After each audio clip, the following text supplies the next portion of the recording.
Before we begin, I have a couple of images that I want to show you. It's nothing weird, but what I want you to do is I want you to take into account what you think and what you feel when you see these images.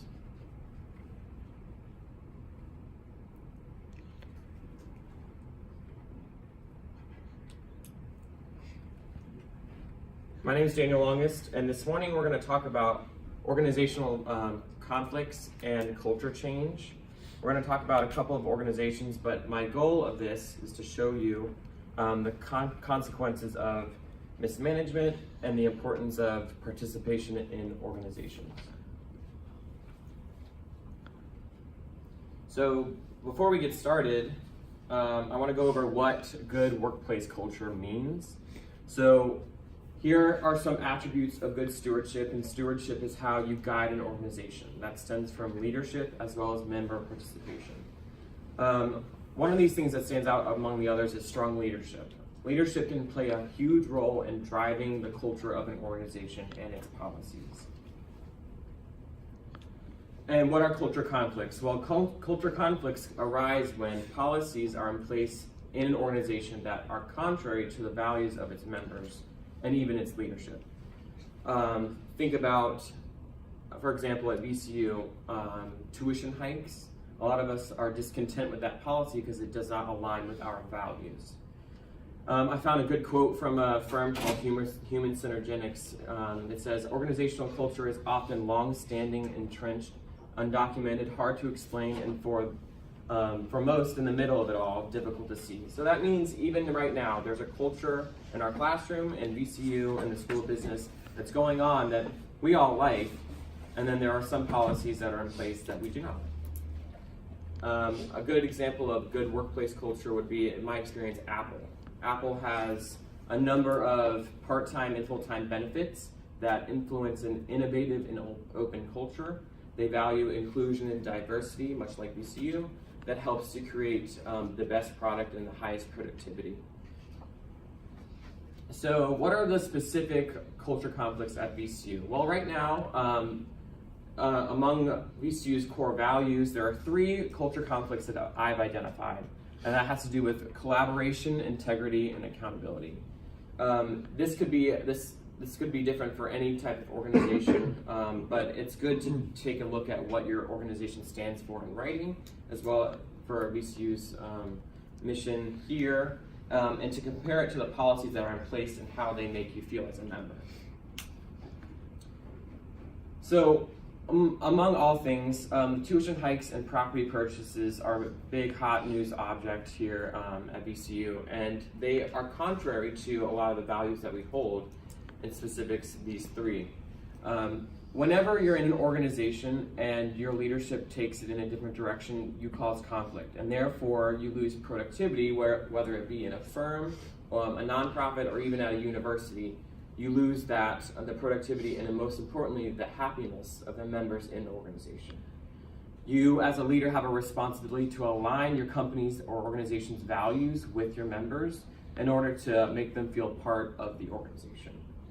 By going contrary to the values of VCU, a lot of us feel disconnected from our leadership, which makes us feel less happy going to school here.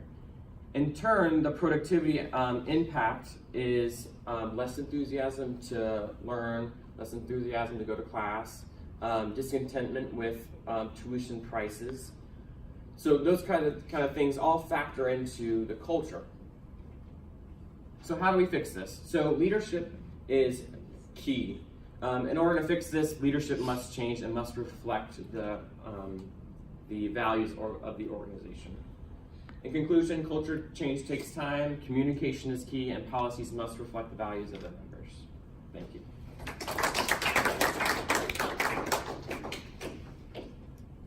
What kind of questions do you have? Questions? What started your discontent with VCU? Well, I came as a transfer student, and I specifically chose VCU because my values are very similar to the school's values. I value diversity, inclusion. I admire it as a research institution. I admired the School of Business because I wanted to go to business school. And I really first started having that discontent when I started my like junior and senior classes and being like one of 80. Like class sizes is important to the diffusion of knowledge. And when I saw that this big institution was okay with not affecting class sizes to the degree that I can get to know my professor like this environment, I was discouraged and I was unhappy. Any other questions?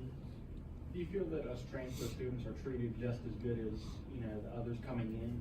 That's a good question. Initially, I did not believe that, and it's hard because as transfer students, we have a much different experience than a four-year at university. I made the conscious decision that I didn't want to pay for room and board. I didn't want to pay all this extra money that I might not be able to pay back in the future. So I went to community college. And when I got here, I did not see the value of my decision reflected in the experience that I got. So the other part of that too is that I had to seek out opportunities in order to validate my experience here too, which is a big part of it. But overall, I think transfer students have it a little harder. So you made a comparison between Apple and BCU. They are completely different organizations and completely different industry. So when you were talking about the leadership and the culture, since their goals are different, they are completely two different. So it's basically, do you think it's like comparing apples to oranges? That's a good question. I actually don't think it is. When it comes down to an organization, the baseline is that the organization aligns with its members. It's the same whether it's a for-profit corporation or a research university like the VCU.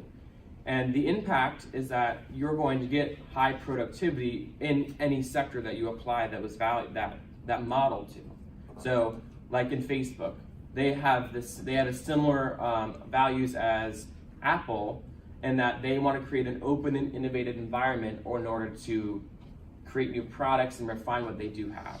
So I really think that as long as you have connection of values to leadership and communication and organization, it doesn't matter what industry it is, you're going to have high productivity and happiness no matter what. Okay, thank you.